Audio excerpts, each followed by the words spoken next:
Love is in the air on a special edition of Who You Got right here on Man Cave Sports. I'm James the Greek. And I'm the DA.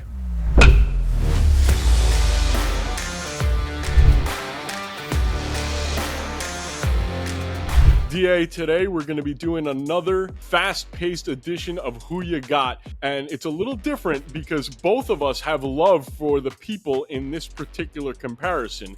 Today we're going to do Ichiro Suzuki, your former teammate, against Tony Gwynn, the first man that I ever interviewed. So I have a lot of love for Tony Gwynn. Really, the first guy you ever interviewed?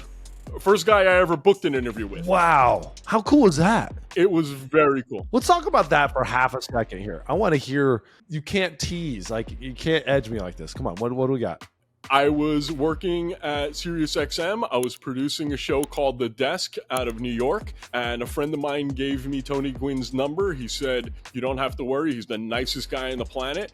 I called Tony, and it was like I was talking to one of my uncles. The sweetest, most caring, down-to-earth individual I've ever spoken to. He might be nicer than you, Dave, and I love you like a brother. That's awesome. I love hearing that because that's what I've always thought. I've never met Tony. I played with his son, or I met his son, known him for a long time.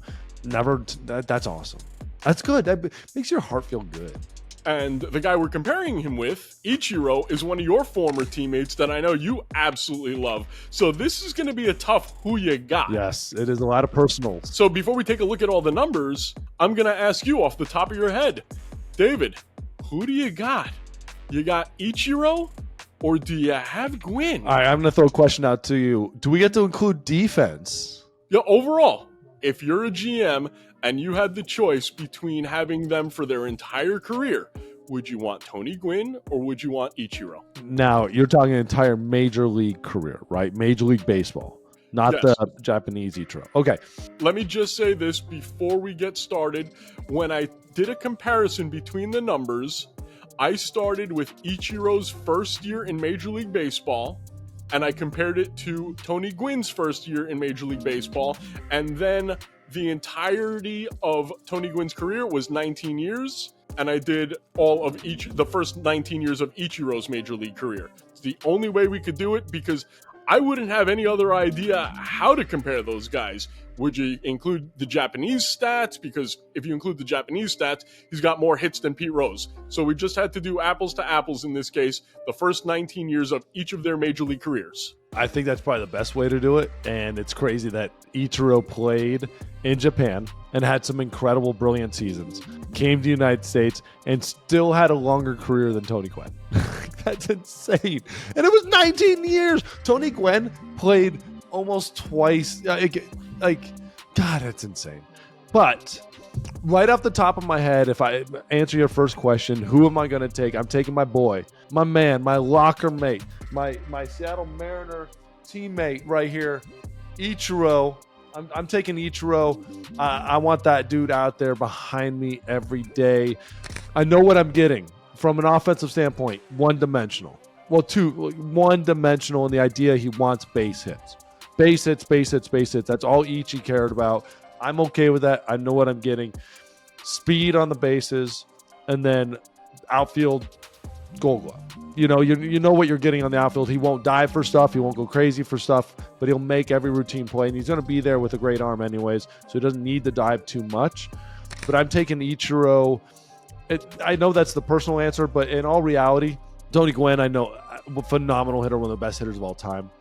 More dimensional as a hitter, but I'm taking Ichiro. It just feels right. Before we look at the stats, I want to tell you that I'm going to go with my guy, Tony Gwynn, because I think he was a better overall hitter.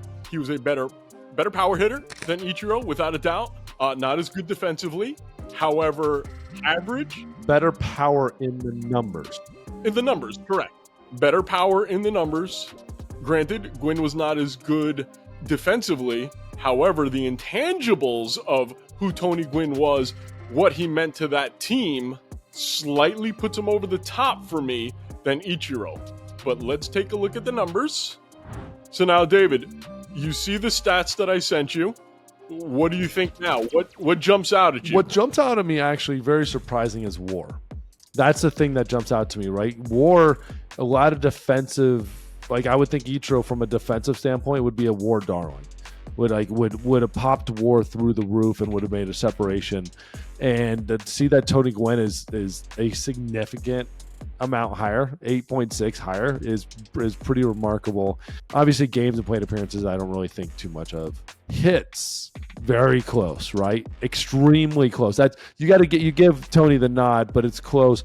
Home runs, yeah, nod. I mean, this is awesome. The RBIs, a lot more RBIs. That's actually very surprising to me. Tony had a lot more RBIs. Was Tony leadoff? I don't think Tony was leadoff. I thought he was more towards the middle of the lineup. That's interesting. I just don't know. You assume with a guy with that type of bat control, that type of everything, is middle of the lineup. I'd like to see bunt or base on balls. That's one thing I'd be interested to see how Ichiro compared on base percentage. Obviously, some of these numbers are obviously a little. Oh, there we go. Ichiro with way less walks. Interesting. Wow, that gets me. Dang it, James. Why do you do this to me?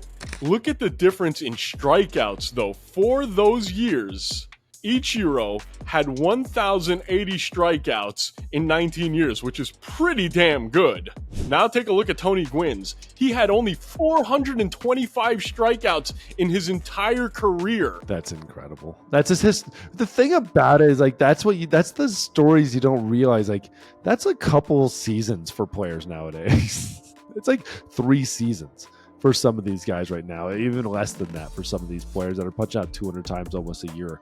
The slugging blows my mind a little bit. The OPS and slugging in particular, that OPS is almost 1,000 points higher. Now, like I said, we talked about this. Base hits, like hits were Ichiro's thing, like just base hits by themselves. That's what he wanted. He had the speed for the triples, and you see that there, 12 more triples, but it was base hits. And that's what I know I'm getting out of Ichiro. Wow. Here's a question. You've got bases loaded. Yeah. You need 2 runs. Who are you taking? You taking Tony Gwynn? I'm taking Gwynn. Ooh. And I'll tell you why. Because in a situation like that, odds are the manager is going to try to throw his best possible pitcher at Gwynn, correct? I am going to give you some stats here. I was looking up some of Tony Gwynn's more, off-the-cuff stats. Take a look at this. Gwynn faced Greg Maddux 107 times in his career, more than any other pitcher. He batted .415 against him. .415.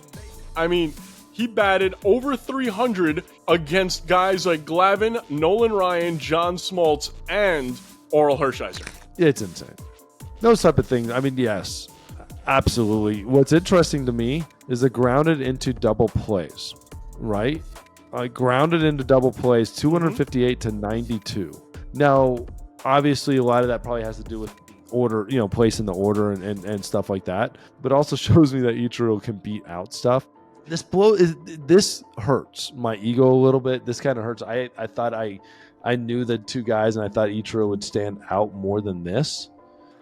God, I want to say Ichiro so bad, but I'd have to say I am going to take Tony Gwynn. If you enjoyed this video, make sure you click the like button. More likes equals more great content for you. And if you haven't, subscribe now